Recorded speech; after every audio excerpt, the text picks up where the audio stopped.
बिस्मिल्लाहिर्रहमानिर्रहीम। अस्सलाम वालेकुम नाज़रीन, आप देख रहे हैं पुराम अंदर की बात फयाज राजा के साथ, और आप देखते हैं मुझे मेरे यूट्यूब चैनल और फेसबुक पेज के ऊपर।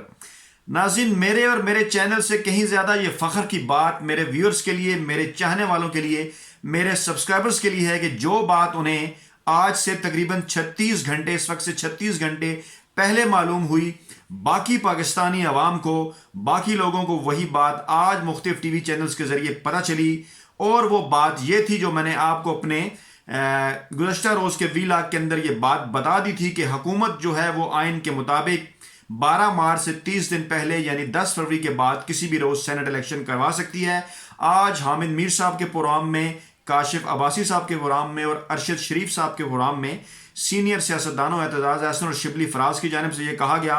और बताया गया, और इस तरह से जो सियासतदान और सहाफ़ी गुज़श्ता ये कहना चाहिए 3 दिनों से कंफ्यूज थे, उनकी कन्फ्यूजन दूर हो गई। और आपको इस बात का पता, मेरे सब्सक्राइबर को इस बात का पता मेरे वीलाग से ही चल गया था, जो यकीनन मेरे लिए नहीं बल्कि आपके फ़ख्र के लिए बात है कि आपके फीडबैक की वजह से जो है वो ये बात साबित होती है कि ज़रूरी नहीं कि अच्छी खबर देने के लिए, मुसद्दक़ा खबर देने के लिए आपके पास किसी टीवी स्क्रीन का सहारा हो, बल्कि यूट्यूब की इस छोटी स्क्रीन के ज़रिए भी आप जो है वो अपने व्यूअर्स को, अपने चाहने वालों को, अपने सब्सक्राइबर्स को जो है वो बर वक्त मुसद्दक़ा और सच्ची खबर जो है वो दे सकते हैं। तो इसलिए अब ये ज़रूरी है कि आप ना सिर्फ इस चैनल से जुड़े रहें, बेल आइकॉन का बटन प्रेस करें, बल्कि अपने दोस्तों और रिश्तेदारों को भी मशवरा दें कि आइंदा आने वाले पाकिस्तान के सियासी माहौल में अगर मुसद्दक़ा और बर वक्त खबरें चाहिए तो इस चैनल को सब्सक्राइब करना कितना ज़रूरी है। बहुत शुक्रिया नाज़रीन। बढ़ते हैं अपने आज के वीलाग की जानिब, और आज के इस वीलाग में भी आपने थंबनेल के अंदर ये बात देखी होगी, बिल्कुल नीचे स्क्रीन के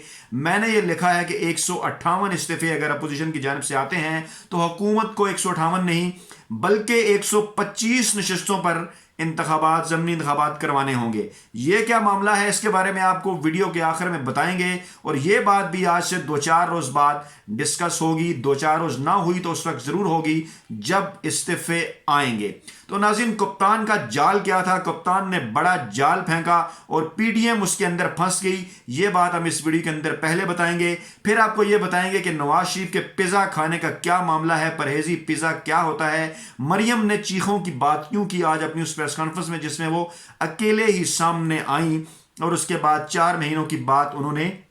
क्यों की। तो नाज़रीन, सबसे पहले मैं आपको ये बता दूं, आपने ये देखा होगा कि अगरचे अपोजिशन की जानिब से ऐलान किया गया था कि 31 जनवरी तक इस्तीफा दें इमरान खान वज़ीर-ए-आज़म, लेकिन उसके बाद ना दिया तो हम इस्तीफे दे देंगे और इस्लामाबाद की जानिब लॉन्ग मार्च करेंगे। सवाल नाज़रीन ये पैदा होता है, पीडीएम के कारकुनान को और आवाम को, पीडीएम के रहनुमाओं से ये बात मालूम कर लेनी चाहिए, पता कर लेना चाहिए कि अगर आप रिज़ाइन कर रहे हैं और अगर आपके ख्याल में रिज़ाइन करना इतना बड़ा स्टेप है कि जिससे हुकूमत चली जाएगी, असम्बलियाँ टूट जाएंगी, तो फिर आप सेनेट के इलेक्शन के हवाले से इतने परेशान क्यों हैं कि वो फरवरी के अंदर हों या मार्च के अंदर हों? फिर आप इस्तीफे देने के बाद मार्च का ऐलान भी क्यों कर रहे हैं? गोया कि आपके जहनों के अंदर ये बात मौजूद है, मालूम है कि आपके इस्तीफे देने के बाद भी असम्बली ख़त्म नहीं होगी, सेनेट का इलेक्शन भी मुतासिर नहीं होगा, इसलिए आप लॉन्ग मार्च की बात कर रहे हैं। इमरान खान की इस चाल के बाद, इमरान खान के इस जाल के बाद कहना चाहिए कि आप देखिए अपोजिशन किस तरह से तकसीम हो गई। मरियम नवाज ने अलहदा से प्रेस कॉन्फ्रेंस की आज, जिसमें उनके साथ उनका कोई भी अंकल या दीगर कोई कज़न या साथी नज़र नहीं आया, और उसमें जिस किस्म का मरियम नवाज का रवैया था वो भी आपके सामने है। कितनी वो कंफ्यूज थी आप सब ने देखा। और जब उनसे ये पूछा गया कि क्या इस पर कोई बात हो रही है कि हुकूमत की मुद्दत 4 साल हो सकती है, तो उन्होंने कहा कि 4 साल तो दूर की बात, हुकूमत 4 महीने भी नहीं गुजारने वाली, यानी अब वो अप्रैल का वक्त जो है वो देने पर मजबूर हो गई हैं। इससे पहले वो दिसंबर और जनवरी की बात कर चुकी हैं। इससे आपको लगेगा, पता चलेगा कि कितनी मायूसी है मुस्लिम लीग नवाज के हलकों के अंदर। दूसरी बात, जब उनसे ये पूछी गई कि मियां नवाज शरीफ बीमार हैं और वो वहाँ पे उनकी पिज़्ज़ा खाते हुए तस्वीरें हैं, तो इसके ऊपर भी वो कहना चाहिए सादा अल्फाज में कि तप गई, और गुस्से में उन्होंने ये कहा कि किस डॉक्टर ने ये कहा है कि जो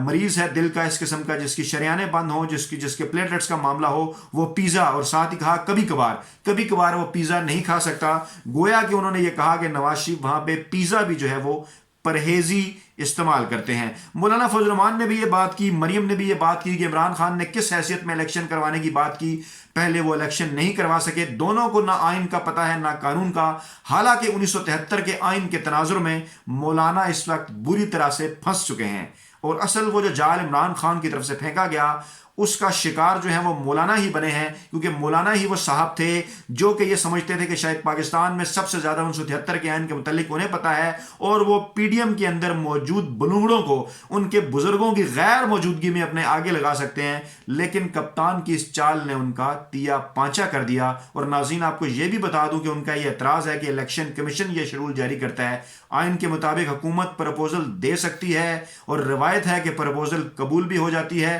اور اس پرپوزل کے قبول ہونے سے حکومت کی الیکشن کمیشن کی غیر جانبداری پر کوئی اثر نہیں پڑتا، کیونکہ الیکشن کمیشن نے سینٹ انتخابات حکومت کے تعاون سے حکومت کے ساتھ مل کے ہی کرانے ہوتے ہیں، کیونکہ کوئی نگران سیٹ اپ نہیں ہوتا اور نہ ہی یہ عام انتخابات کا معاملہ ہوتا ہے۔ تو یہ ہوگی ناظرین ایک بات۔ دوسری بات کی جانب بڑھتے ہیں کہ ایک تیسری بات، بلکہ کپتان کا جال میں نے آپ کو بتایا، نواز شریف کے پیزا کی بات ہو گئی، مریم کی چیخیں 4 ماہ کے حوالے سے انہوں نے کہا حکومت نہیں چل سکتی، اور پھر انہوں نے جو باقی بھی معاملہ کیا 1973 کے آئین کی لالمی کا وہ بھی آپ کے سامنے رکھا۔ اب آتے ہیں ویڈیو کے اس حصے کی طرف جس میں میں نے آپ سے یہ وعدہ کیا تھا کہ آپ کو میں یہ بتاؤں گا وہ بات جو کہ ابھی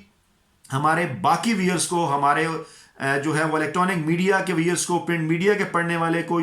والوں کو، یا سوشل میڈیا کے اوپر باقی ویلاگز دیکھنے والوں کو ابھی شاید میری معلومات کے مطابق یہ بات معلوم نہیں ہے، جو کہ بہت جلد معلوم ہونے والی ہے، کچھ دنوں بعد اس کے اوپر بھی بات ہوگی، اور اللہ پاک کے کرم سے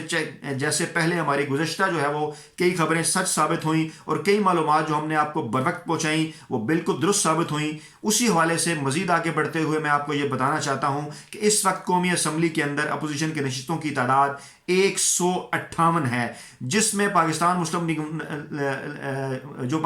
لیگ نواز ہے اس کی نشستیں 83 ہیں، 83، پیپلز پارٹی کی 55، جے یو اے فے کی 15، اے این پی کی 1 اور بلوچستان نیشنل پارٹی کی 4۔ یہ نشستیں ملا کر 158 بنتی ہیں، لیکن ناظرین یہ تمام تر جو نشستیں ہیں یہ عام یعنی جنرل نشستیں نہیں ہیں۔ حکومت اگر الیکشن کروانے کی طرف جاتی ہے ان 158 نشستوں سے ریزائن کے بعد پی ڈی ایم کی جانب سے، تو ان میں سے 33 نشستیں ایسی ہیں جہاں پر اقلیتیں اور خواتین منتخب ہوئے ہیں، اور ان 158 میں سے 125 نشستیں وہ ہیں جن پر حکومت کو ضمنی انتخابات کرانا پڑیں گے۔ تو اس لیے ناظرین اب ایک نئی بحث جنم لے گی کہ وہ جو باقی 33 ارکان ہوں گے وہ تو اسی تناسب سے آئیں گے، اور 125 نشستیں کون سی پارٹی کتنی نشستیں جیتتی ہے اس کے بعد ان 33 نشستوں کا فیصلہ ہوگا۔ یہ ایک رائے ہے، جبکہ دوسری رائے یہ ہے کہ کیونکہ پوری اسمبلی، قومی اسمبلی جو ہے وہ ختم نہیں ہوگی، تو کیا 158 کے بعد اسمبلی کے 158 کے بعد مستعفی ہونے کے بعد اسمبلی کے اندر باقی جو نشستیں بچ جاتی ہیں 175-80 کے قریب، ان نشستوں کے تناسب سے کیا یہ